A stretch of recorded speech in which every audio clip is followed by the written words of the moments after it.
کچھ ایرانی زائر کہتے ہم کربلا گئے تو 40 کے دن تھے، ہر بندہ کہہ رہا تھا آپ ہمارے گھر آئے ہمارے گھر آئے، کہتے ہمیں جلدی کربلا پہنچنا تھا، ہم نہیں رکے۔ ایک چھوٹا سا گاؤں تھا، بیچ میں ایک بوڑھا 75 سال کا، اس نے آ کر ہمارے قدم پکڑ لیے، اتنی شدت سے رو رہا تھا، لگ یہ رہا تھا اگر اس کی دعوت کو قبول نہ کیا کہیں اسے یہیں پہ سخت تاری نہ ہو جائے، کہ زیادہ نہیں بس آؤ میرے سفرے پہ کھانا کھاؤ، اگر تو میرے سفرے پہ کھانا کھائے گا میں ایسے محسوس کروں گا کہ گویا حسین میرے گھر میں مہمان بن کے آئے ہیں۔ خلوص ہم نے کہا بوڑھا ہے، ہم نے کہا ٹھیک ہے کھانا کھائیں گے پر جلدی نکل جائیں گا، ٹھیک ہے 1-2 گھنٹہ آرام کرو، اپنی جورابیں دو، میلے کپڑے دو، وہ بھی دھلنے کے لیے دیتا ہوں، تھوڑے فریش ہو جاؤ گے، 2 لقمے کھانے کھاؤ، مجھ غریب کا دل خوش ہو جائے گا۔ کہتے ہیں اس کے گھر ہم چلے گئے، اس نے کہا ٹھیک ہے میں 1 گھنٹے میں کھانا تیار کرتا ہوں۔ ہم تھوڑا کمر سیدھی کر کے بیٹھ گئے، اس بوڑھے کے گھر کی دیوار کے اوپر ایک پینٹنگ لگی تھی، پینٹنگ تھوڑی عجیب تھی جس نے ہمیں اپنی طرف کھینچا۔ ہم نے کیا دیکھا، اس پینٹنگ پہ ایک تابوت ہے، میت ہے اندر، اس تابوت کے ساتھ میں قبر ہے کھدی ہوئی۔ ہم نے کہا یہ کیسی پینٹنگ ہے، لوگوں کے گھروں میں جاؤ یا کربلا کی ذریعے یہ چیزیں ہیں، لیکن یہ کیسی پینٹنگ ہے جس میں تابوت ہے، تابوت کے اندر میت اور سامنے کھدی ہوئی قبر ہے۔ بوڑھا آیا، ہم نے کہا بوڑھے بتاؤ یہ پینٹنگ کا ماجرا کیا ہے؟ اس نے کہا پہلے کھانا کھا لو، کہیں ایسا نہ میں بتاؤں تم رونے لگو، مولا کے ظاہر ہو، سکون سے کھانا کھاؤ۔ اصرار کیا کہ نہیں کھانا کھاؤ۔ کھانا کھا لیا ہم نے کہا اب بتا، کہ یہ جو تابوت دیکھ رہے ہو یہ میرا تابوت ہے، یہ جو قبر دیکھ رہے ہو یہ میری قبر ہے۔ ایک دن میں مر چکا تھا، میرا جنازہ تابوت میں تھا، اسی طرح میری قبر کھدی ہوئی تھی۔ آج جو میں تمہارے سامنے زندہ ہوں نا یہ حسین کی دعا کا نتیجہ ہے۔ ایسے کئی معجزے ہو چکے ہیں، کہ ذرا سمجھا تو کہنا کیا چاہتا ہے؟ کہ میرے پورے گاؤں والے سے پوچھو کہ یہ بوڑھا جس کے گھر ہم نے کھانا کھایا ہے اس کا ماضی کیسا تھا، تو سارے گاؤں والے گواہی دیں گے ہمارے گاؤں میں اس سے بڑا کوئی فاسق نہیں تھا۔ مجھے نہیں یاد کوئی ایسا گناہ تھا جو میں نے نہیں کیا، میرا حسین ابن علی سے لینا دینا نہیں تھا، میری ایک اپنی غفلت کی زندگی تھی۔ صدام واصل جہنم ہوا، 40 کا سلسلہ شروع ہوا، میں نے دیکھا جوک در جوک کچھ لوگ ہیں جو کربلا حسین کی زیارت کے لیے جا رہے ہیں۔ میرا دماغ تو تھا ہی شیطانی نا، میں نے کہا جاتا ہوں ان ظاہروں کو لوٹتا ہوں، کسی کا موبائل لوٹوں گا، کسی کے پیسے لوٹوں گا، تھکے ہوئے ٹوٹے ہوئے سو جائیں گے لوٹ لوں گا۔ کہتا نکلا اپنے ارادہ لے کر، چائے کی سبیلیں، کھانے کی سبیلیں، موقف پہ موقف لگا ہوا، دل کیا کہ چائے پیوں، ایک موقف پہ گیا، میں نے قہوہ اٹھایا، پینا چاہا، اس جوان نے مجھے پہچان لیا کہ میں چور ہوں، اس نے کہا قہوہ نیچے رکھ، یہ سبیل حسین کے زائروں کے لیے ہے، چوروں کے لیے نہیں ہے، دور ہو جا ہماری سبیل سے۔ برا لگا، میں نے کہا کوئی بات نہیں، آگے دوسری سبیل سے پی لوں گا۔ آگے بڑھنے لگا، ایک بوڑھے نے دیکھا جو سبیل کے اندر تھا، کہا ادھر آ۔ میں نے کہا کیوں آؤں، چائے تو تم پلانے نہیں دیتے۔ کہا شرم نہیں آتی، سارے گاؤں والے مدد کر رہے ہیں، حسین کی ظاہروں کی خدمت کر رہے، تو خدمت نہیں کرے گا؟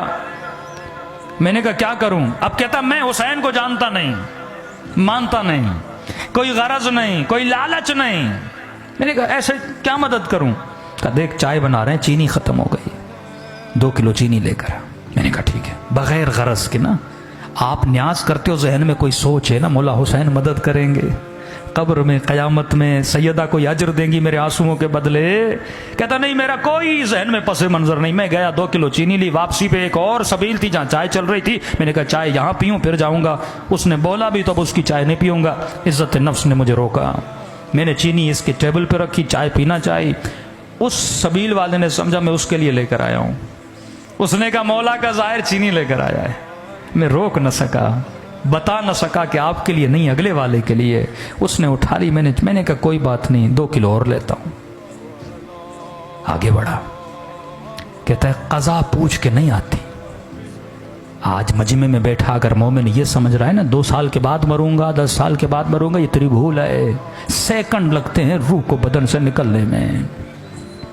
کہتا سینے میں تکلیف ہوئی، زمین پہ گر پڑا، اچانک دیکھا روح نکل چکی ہے، بدن زمین پہ پڑا ہوا ہے۔ لوگ دوڑے چیک کیا کہ بندہ مر چکا، کہ اتنا فاسق تھا میرے جنازے کو کاندھا دینے کے لیے میرے رشتہ دار تیار نہیں تھے۔ 4 مزدور ڈھونڈے، انہوں نے کاندھا دیا۔ سمجھ رہا تھا خواب دیکھ رہا ہوں، لیکن جب اپنی کھدی ہوئی قبر کو دیکھا، تابوت پہ اپنے جنازے کو دیکھا، میں نے کہا خواب نہیں، مر چکا ہے۔ کہتا ہے اس عالم میں پریشان کھڑا تھا، کسے پکاروں؟ بندہ کچھ کرے تو اللہ کو پکارے نا، نہ خدا کو صحیح سے مانتا تھا۔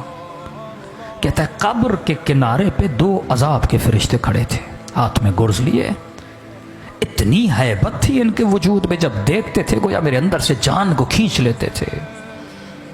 سمجھ گیا اتروں گا، قبر کا دروازہ بند ہوگا، عذاب شروع ہو جائے گا۔ کہتا ہے میرا وجود کانپ رہا تھا، کسے پکاروں؟ کون آئے گا مدد کے لیے؟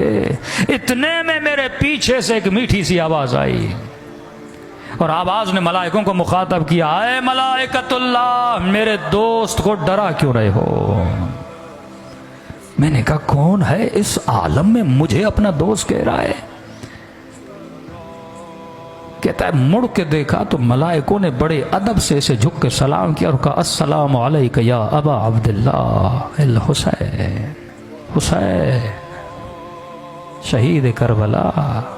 حسین نے مجھے اپنا دوست کہا۔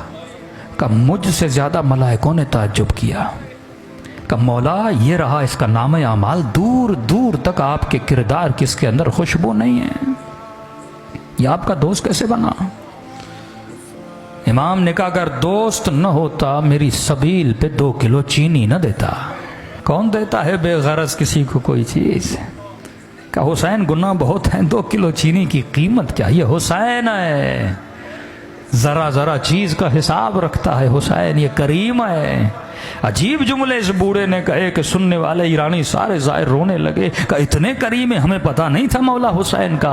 امام نے کہا 2 کلو چینی کے اندر جتنے چینی کے دانے تھے، ہر دانے کے عوض اس کا 1 گناہ مٹا دو۔ کہ مولا مٹا دیے، اب بھی گناہ بہت ہیں۔ کہا 2 کلو لینے گیا تھا، لی نہیں تھی۔ اگر تو کربلا جانے کی نیت کرے بیچ میں مر جائے نا، ثواب لکھا جائے گا۔ آیا تو تھا نا، نیت تو کی تھی نا۔ امام نے کہا دانوں کو کاؤنٹ کرو، ہر دانے کے بس۔ کہنے لگے مولا حسین اب بھی گناہ بہت ہے۔